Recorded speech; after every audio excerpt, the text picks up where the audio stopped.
রোজ রোজ রুটি পরোটা খেতে মন না চাইলে বা ছোটদের কোনো কিছু খাওয়ার বায়নাতে এইভাবে কলার সাথে ডিম দিয়ে ভীষণই মজার এক নাস্তা বানিয়ে দেখতে পারেন। নমস্কার বন্ধুরা, আমি পুষ্পিতার রান্নাঘরে আপনাদের সবাইকে স্বাগত। আজকের এই মজার নাস্তা রেসিপির জন্য এখানে একটা আমি পাকা কলা নিয়েছি, আর কলার পরিমাণটা এখানে আপনারা বেশি কমও করে নিতে পারেন। কলার সাথে দিয়ে দিব একটা ডিম। ডিমটা দিলে নাস্তাটি খেতে খুব ভালো লাগবে, আর যদি ডিম খেতে না চান তো স্কিপ করে দিবেন। আর দিয়ে দিব 1 চামচ চিনি। চিনির পরিমাণটাও এখানে বেশি কম করে নিতে পারেন। এরপর কলাটাকে একটা চামচ দিয়ে ম্যাশ করে নিচ্ছি। কলাটাকে ম্যাশ করে নেওয়ার পর এখানে 1 কাপ নিয়েছি গরম দুধ। তবে দুধটা কিন্তু বেশি গরম করা যাবে না, হালকা একটু গরম থাকবে। এরপর তাতে দিয়ে দিলাম 1 চা চামচের মতো ইস্ট। ইস্টটাকে দুধের সাথে একটু মিশিয়ে নিচ্ছি। যদি হাতের কাছে ইস্ট না থাকে তাহলে এখানে আপনারা বেকিং পাউডার ব্যবহার করবেন। এরপর মিশ্রণটাকে একটা গ্রাইন্ডিং জারে দিয়ে খুব ভালোভাবে একটা মিহি পেস্ট করে নিয়েছি। মিহি পেস্ট করে নেওয়ার পর তাতে নিয়েছি ময়দা। ময়দার বদলে এখানে আটা দিয়েও বানানো যায়। এখানে আমি 2 বাটি ময়দা নিয়েছি। তাতে দিয়ে দিব পরিমাণ মতো লবণ। এরপর সমস্ত কিছু খুব ভালোভাবে মিশিয়ে একটা সফট ডো রেডি করে নিতে হবে। এখানে দেখুন সব কিছু মিশিয়ে নেওয়ার পর অনেকটাই পাতলা লাগছে, তাই এখানে আমি আবারও হাফ বাটি ময়দা দিয়ে আবারও মিশিয়ে নিচ্ছি। বেশি কিন্তু পাতলা করা যাবে না বা বেশি শক্ত করা যাবে না, ঠিক এইভাবেই ডোটাকে মাখিয়ে নিতে হবে। এখানে আমি ডোটাকে মাখিয়ে নিয়েছি। মাখিয়ে নেওয়ার পর অপর থেকে 1 চামচের মতো তেল ডোটার উপর লাগিয়ে নিচ্ছি। এইভাবে তেল একটু লাগিয়ে নিলে ডোটা আরও সফট হয়ে যাবে।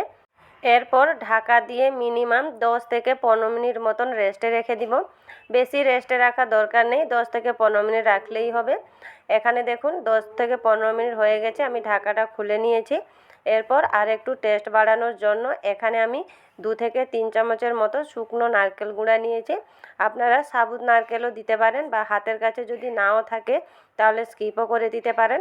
এখানে শুকনো নারকেলের গুঁড়াটাকে আমি ডোয়ের সাথে খুব ভালোভাবে মাখিয়ে নিচ্ছি। ডোটাকে এখানে মাখিয়ে নিয়েছি। এরপর সমান দুভাগে 2টা লেচি কেটে নিচ্ছি। লেচিগুলোকে একটু ঘুরিয়ে গোল শেপ দিয়ে নিচ্ছি। এরপর শুকনো ময়দা ছিটিয়ে একটা করে ডো নিয়ে রুটির মতো করে বেলে নিব। তবে বেশি পাতলা করা যাবে না, একটু মোটা করেই বেলতে হবে। এখানে দেখুন আমি রুটির মতো বেলে নিয়েছি, তবে মোটা ঠিক এইভাবেই রেখেছি। এরপর রুটিটাকে কেটে নিব। একটা ছুরি দিয়ে এখানে আমি কেটে নিচ্ছি। আর কাটার সময় আপনারা আপনাদের পছন্দে যে কোনো শেপ দিয়ে কেটে নিতে পারেন। আমি এইভাবে একটা ত্রিকোণা শেপ দিয়ে কেটে নিচ্ছি। রুটিটাকে এখানে কেটে নিয়েছি, আর দেখুন এইভাবেই মোটা রেখেছি, আর এইভাবেই একটু মোটা রাখতে হবে। এরপর পিসগুলোকে একটা প্লেটে আমি তুলে নিচ্ছি। একইভাবে এখানে 2টা লেচি থেকে সমস্ত নাস্তা আমি কেটে নিয়েছি। এরপর ভেজে নিব।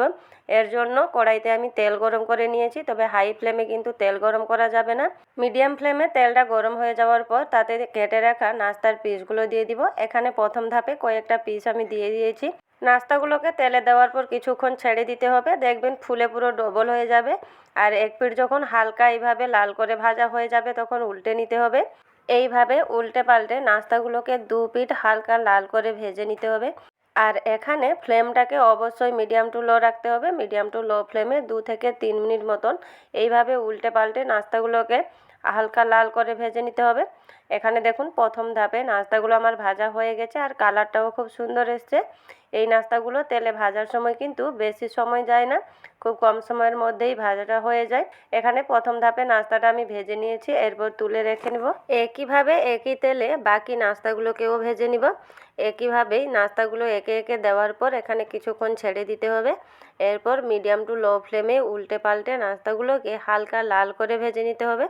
আর নাস্তাগুলো দেখুন বন্ধুরা কতটা ফুলে ডবল হয়ে গেছে।